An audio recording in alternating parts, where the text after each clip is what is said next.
안녕하세요. 제도권 주식 분석입니다. 네, 오늘은 이제 구독자분께서 이제 두 번이나 말씀해주신 현대제철을 준비했습니다.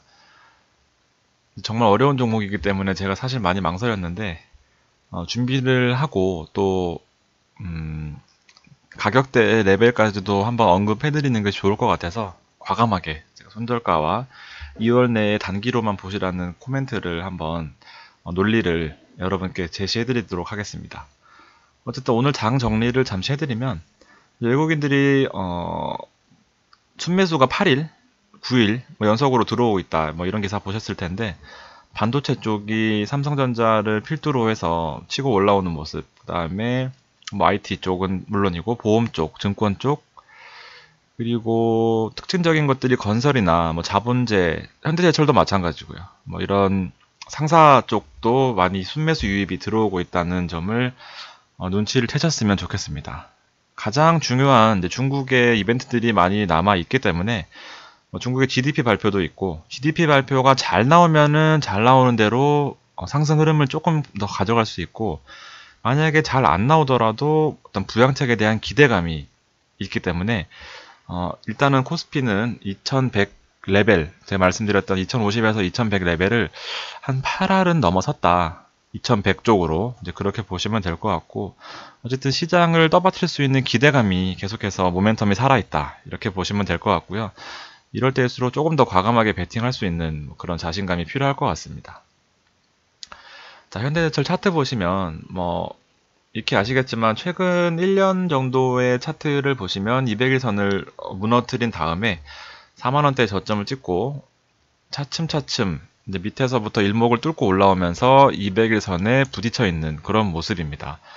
상당히 중요한 구간이기도 하면서 2019년 들어서 중국의 경기 자체에 대한 중국의 경기 회복 기대감이 계속해서 시장을 받쳐주면서 수혜를 많이 본 것 같습니다. 짜잘한 차트 분석은 생략하도록 하겠습니다. 저보다 더 잘하시는 분들이 많기 때문에. 자, 이건 주봉인데요. 주봉으로 봐서는 아주 힘들었다 이렇게 판단할 수 있겠죠. 이거 사실 수익 낼 수 있는 사람이 몇이나 될까요? 그럼에도 불구하고 어쨌든 바닥권에서 올라오고 있다라는 정도는 파악할 수 있을 것 같습니다. 현재가는 54,000원이네요. 네, 200의 선을 향해서 올라오고 있는 모습입니다. 이렇게 보시고요. 공매도 비중이 아무래도 주가가 좀 올라오다 보니까 약간은 눈에 띄게 퍼센트로는 증가해 보이지만 거래량 자체가 조금 늘어 있기 때문에 공매도 자체의 거래량을 비교해서는 크게 눈에 띄는 그런 모습은 아니라고 볼 수 있겠습니다. 외국인들이 순매수가 계속 들어온다는 것도 눈치를 채실 수 있겠고 그동안 힘들었던 이 종목을 보유하셨던 분들은 아주 올라올 때마다 매도하시기 바쁜 모습이죠. 충분히 이해를 합니다. 공매도 추이도 그렇고 최근에 공매도가 올라오긴 하지만 워낙 주가가 올라온 게 있어야 공매도를 치죠. 사실은 크게 올라온 것도 없기 때문에 공매도가 의미가 없는 모습을 보여주고 있습니다. 자, 제가 이 현대제철 같은 종목을 진짜 안 건드리는 이유가 어쨌든 경기의 영향을 가장 많이 받는 산업이죠. 그리고 고려할 부분도 너무 많습니다. 한번 제가 생각나는 대로 다 적어봤는데 일단 철강 자체의 가격이 제일 중요할 거고 철광석에 대한 가격, 그 다음 수요와 공급이 너무 많으면 당연히 가격은 떨어지겠죠. 떨어짐에도 불구하고 판매가가 높으면 다행인데 판매가까지 같이 떨어진다고 하면 이 스프레드가 좁아지면서 이제 수익성이 악화되는 모습도 고려를 해야 될 것 같고 달러로 거래되는 부분은 환율까지 고려해야 되고 위안화로 거래되는 부분도 마찬가지고요. 그리고 여러가지 철광석으로 만드는 각 제품별의 가격 추이, 중국을 비롯한 경쟁사들 싼 가격으로 많이 수입을 해오기 때문에 그러면서 가장 많이 소비를 하는 중국의 업황, 중국 경제, 그리고 한국 경제까지도 고려를 해야 되죠. 특수한 현대차와의 가격 협상도 중요할 거고 제조업이다 보니까 내 돈을 들여서 얼마나 수익을 내는 ROE도 중요할 거고 그러면서도 실적이 어떻게 나올 거고 또 어떻게 될 것인가도 분석해야 되고 업종은 또 어떻고요. 건설 경기는 어떻습니까? 그러니까 한마디로 이 제조업 중에서도 가장 고난이도의 종목이다. 이렇게 판단하시면 될 것 같고요. 한마디로 어렵죠. 자, 안 좋은 거는 업황은 어쨌든 안 좋다라는 거는 앞에 잠깐 짚어드렸고, 그럼 언제쯤 나아질지 한번 예측을 해보겠습니다. 잠깐 말씀드렸던 스프레드죠. 스프레드가 커야 되겠습니다. 기본적으로는 싸게 원재료를 들어와서 비싸게 팔아야 되는 부분이 있는데, 어쨌든 현재로서는 크게 높아 보이진 않는 그런 국면에 있다, 이렇게 보시면 될 것 같고, 19년 1월부터 19년 7월까지의 기대감도 크게 나아질 것 같지는 않습니다. 이 차트로만 봐서는요. 철강제 가격이 하락 추세가 이어지고 있다. 철광석 가격 추이는 소폭 안정화되고 있다. 이렇게 보시면 될 것 같고, 이제 철강제 가격 사이클이 뭐 이렇게 박스 안에 계속 갇혀 있어요. 이제 뭐 그렇기 때문에 원재료가 안정화가 돼야 뭐 실적이 좀 기대보다 양호할 가능성이 높다, 이렇게 보고 간단하게 짚고 넘어가겠습니다. 그래서 철광석 가격이 60달러에서 지지되고 있는 모습을 보였었고, 그 다음에 중국의 철강 가격은 뭐 내수와 수출 모두 연중 최저치로 하락했다는 최근 자료가 이렇게 있습니다.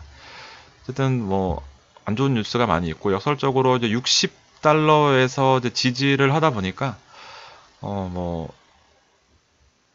더 이상 빠질 그게 없잖아요. 그래서 오히려 재고는 좀 줄어들고 있다, 뭐 이렇게 보시면 될 것 같습니다. 더 이상 빠지기를 기대하기 힘들기 때문에 소비가 어느 정도 일어나고 있는 역설적인 모습을 보여주고 있고, 철강석 차트를 좀 더 크게 보면은 뭐 요 박스권 내에서 갇혀 있는 모습, 75불, 60불 요 사이에서 큰 변동 없이 조금씩 움직이고 있는 그런 모습입니다. 자, 그럼 업황은 봤고요. 이제 현대제철을 보시면 현대자동차 그룹에 속한 회사로서 철근, H형강, 이런 각종 봉형 이 철강을 가지고 있고, 여러 코일, 후판 등 판재류를 생산하고 있고, 판재류 쪽이 매출 비중이 더 크다, 이렇게 보시면 될 것 같습니다. 영업이익이 감소했고, 적자 전환 이유도 뭐 통상임금 소송 결과를 반영했다, 뭐 이런 식으로 손익폭이 대폭 개선될 것으로는 기대하고 있다, 이런 내용이 있습니다. 현대제철의 핵심 포인트도 마찬가지로 역시 경기산업이다 라는 부분이 가장 눈에 띄고요.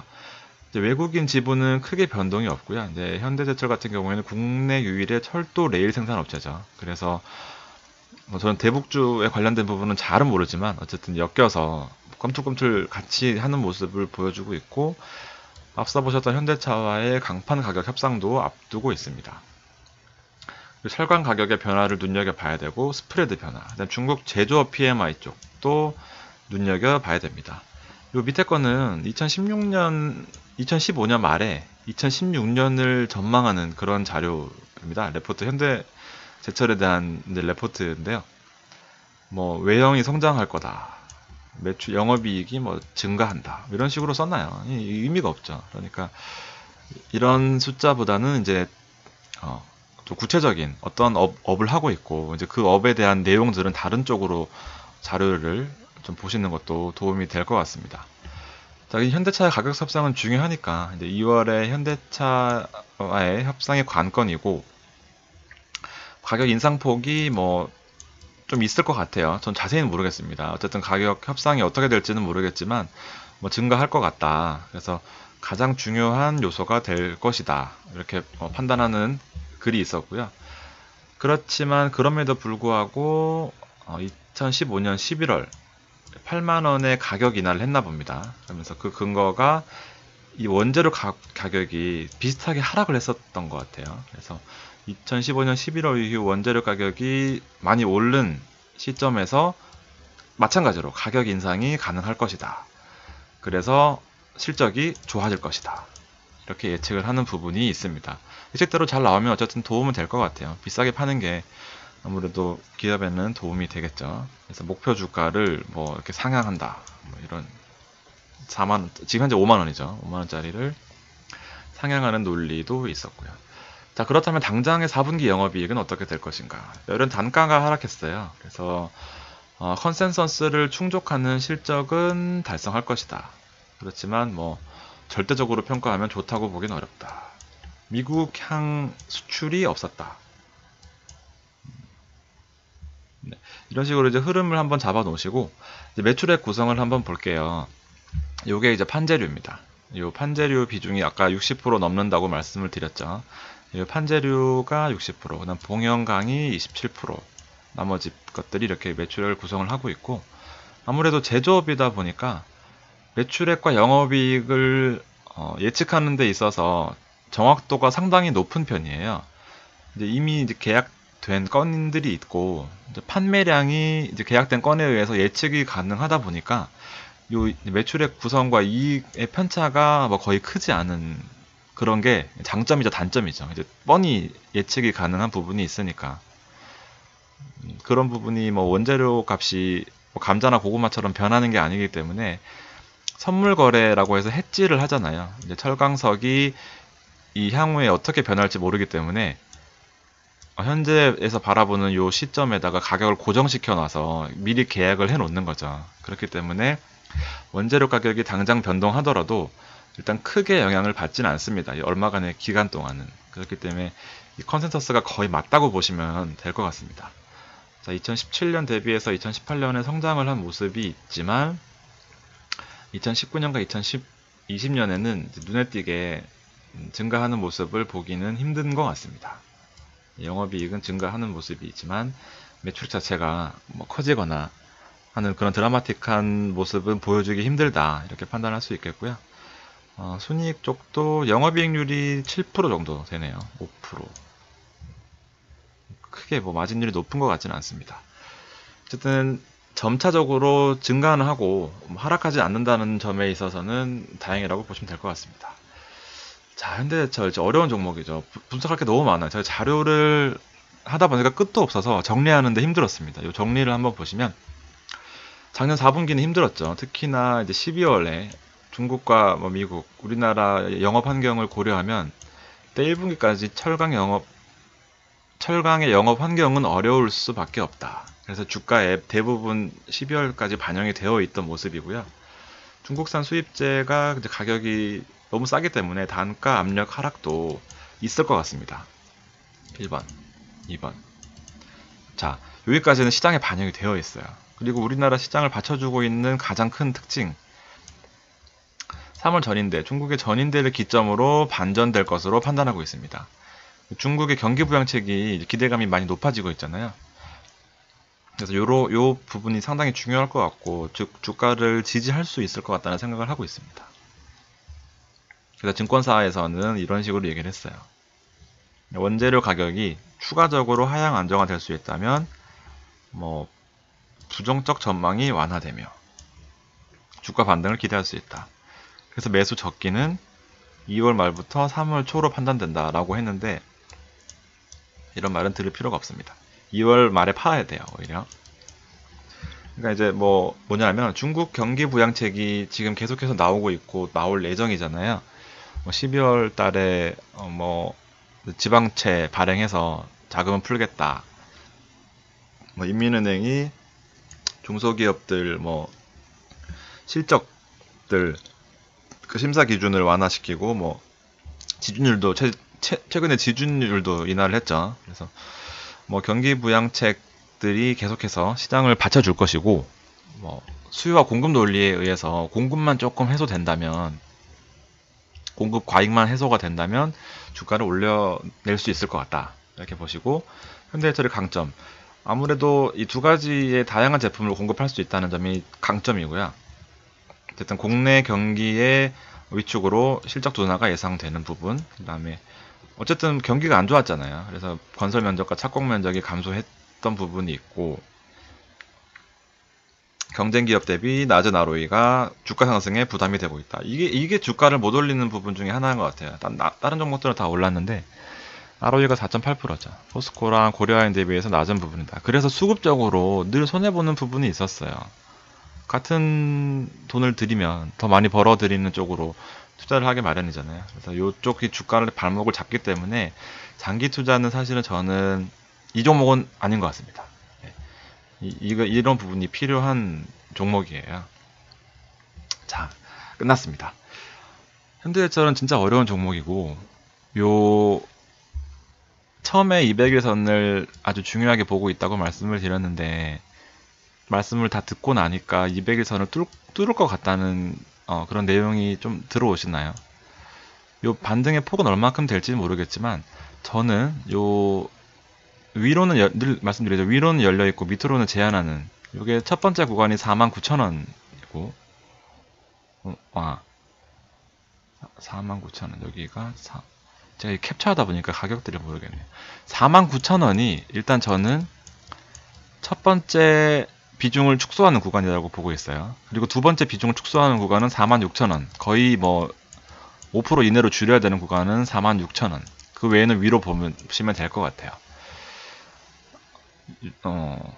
네, 이렇게 보시면 될 것 같습니다. 밑으로는 사실 크게 빠질 것 같지는 않아요. 계속해서 연기 부양책이 예고가 되어 있기 때문에 밑으로는 46,000원까지 보시고 물론 뭐 계속 보유하셨던 분들은 어쩔 수 없죠. 46,000원 정도로 현대제철을 지켜보시면 좋을 것 같습니다. 얘기가 길어졌습니다. 다음 종목으로 또 찾아뵙도록 하겠습니다. 감사합니다.